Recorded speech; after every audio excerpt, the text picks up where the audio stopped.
और बहनों, प्रेस के हमारे मित्रों, आप सबका यहां बहुत बहुत स्वागत, नमस्कार।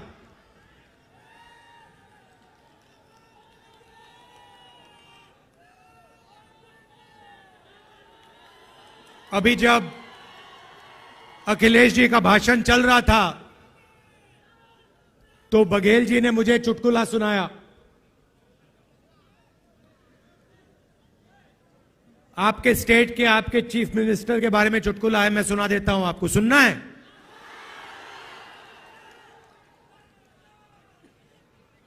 तो आपके चीफ मिनिस्टर गवर्नर के यहां स्वेरिंग इन के लिए गए। बड़ा धूमधाम था। वहां पे बीजेपी के नेता बैठे थे, गवर्नर साहब बैठे थे, सब एमएलए बैठे थे। स्वेरिंग इन होती है, शपथ लेते हैं चीफ मिनिस्टर का। उनके मंत्री, 2-3 मंत्री भी शपथ लेते हैं। खूब तालियां बजती हैं और फिर नीतीश जी निकल जाते हैं, वापस सीएम हाउस की ओर चल जाते हैं। गाड़ी में पता लगता है कि वो अपना शॉल गवर्नर के घर में छोड़ आए। तो ड्राइवर से कहते हैं, भैया चलो, वापस चलो, शॉल उठाना है। तो ड्राइवर गाड़ी घुमाता है, गवर्नर के घर आता है। नीतीश जी निकलते हैं, गवर्नर के पास जाते हैं, दरवाजा खोलते हैं। गवर्नर कहते हैं, भाई इतनी जल्दी वापस आ गए? तो ये हालत है बिहार की। थोड़ा सा दबाव पड़ता है और यू टर्न ले लेते हैं।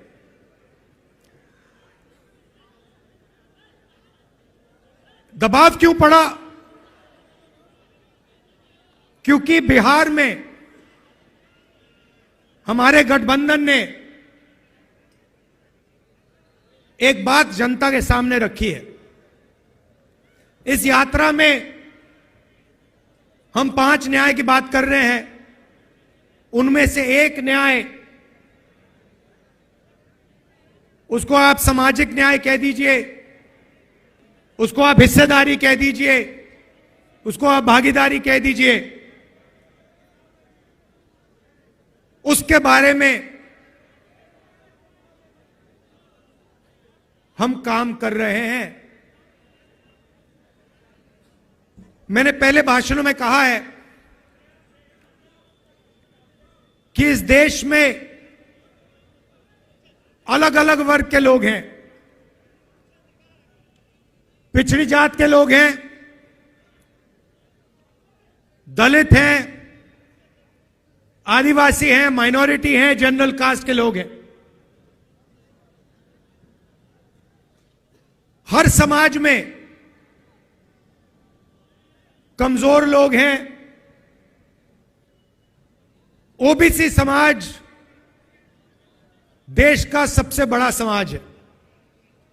मगर अगर मैं आज आपसे पूछूं कि इस देश में ओबीसी समाज की आबादी कितनी है, आप इस सवाल का जवाब नहीं दे सकते। दे सकते हैं? कोई नहीं जानता।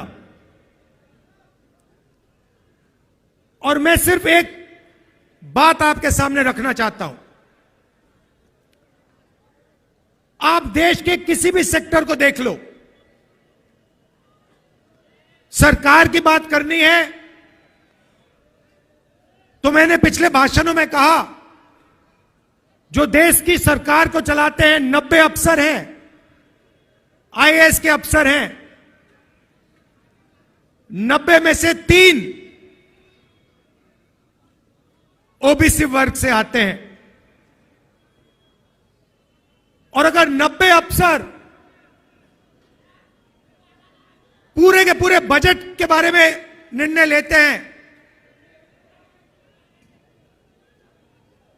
तो ये ओबीसी अफसर 100 रुपए में से 5 रुपए का निर्णय लेते हैं। तो सरकार में ना ओबीसी की, ना दलित की, ना आदिवासी की भागीदारी है। सरकार को छोड़िए, हिंदुस्तान की सबसे बड़ी 500 कंपनीज को देख लीजिए, उनकी लिस्ट निकालिए, उनके मालिकों के नाम पढ़िए, आपको उन नाम में से एक दलित, एक आदिवासी, एक पिछड़ा नहीं मिलेगा।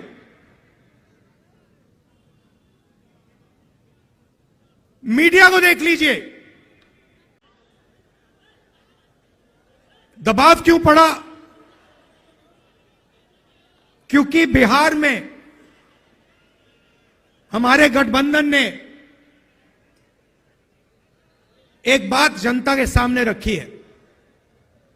इस यात्रा में हम 5 न्याय की बात कर रहे हैं, उनमें से एक न्याय, उसको आप सामाजिक न्याय कह दीजिए, उसको आप हिस्सेदारी कह दीजिए, उसको आप भागीदारी कह दीजिए, उसके बारे में हम काम कर रहे हैं। मैंने पहले भाषणों में कहा है कि इस देश में अलग अलग वर्ग के लोग हैं, पिछड़ी जात के लोग हैं, दलित हैं, आदिवासी हैं, माइनॉरिटी हैं, जनरल कास्ट के लोग हैं। हर समाज में कमजोर लोग हैं। ओबीसी समाज देश का सबसे बड़ा समाज है। मगर अगर मैं आज आपसे पूछूं कि इस देश में ओबीसी समाज की आबादी कितनी है, आप इस सवाल का जवाब नहीं दे सकते। दे सकते हैं? कोई नहीं जानता। और मैं सिर्फ एक बात आपके सामने रखना चाहता हूं। आप देश के किसी भी सेक्टर को देख लो, सरकार की बात करनी है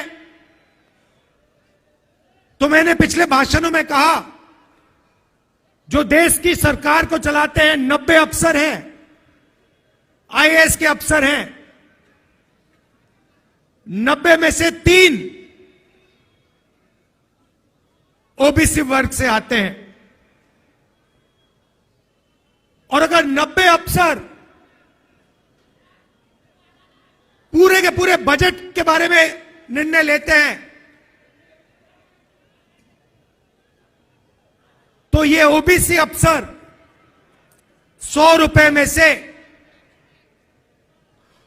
5 रुपए का निर्णय लेते हैं।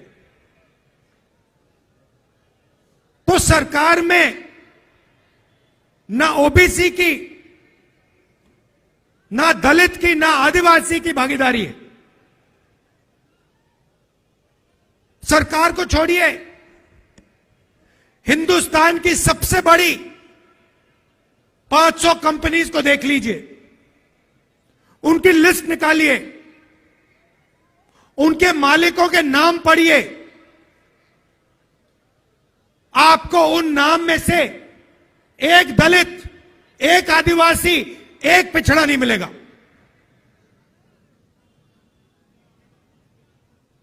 मीडिया को देख लीजिए, अखबारों को देख लीजिए, टीवी को देख लीजिए, एक मालिक ओबीसी वर्ग, दलित वर्ग, आदिवासी वर्ग का आपको नहीं मिलेगा। रिपोर्टर मिल जाएंगे, उनको भी कोने में बैठा रखा है। जो उनके दिल में वो बोल नहीं पा रहे हैं, मगर सीनियर मैनेजमेंट में और मालिकों में आपको एक ओबीसी, एक दलित, एक आदिवासी नहीं मिल सकता।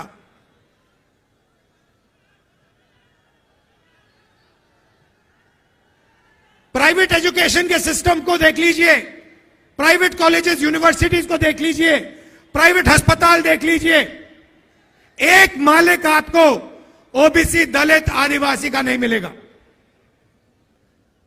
तो मैं सिर्फ यह सवाल पूछ रहा हूं कि अगर हम सामाजिक न्याय की बात कर रहे हैं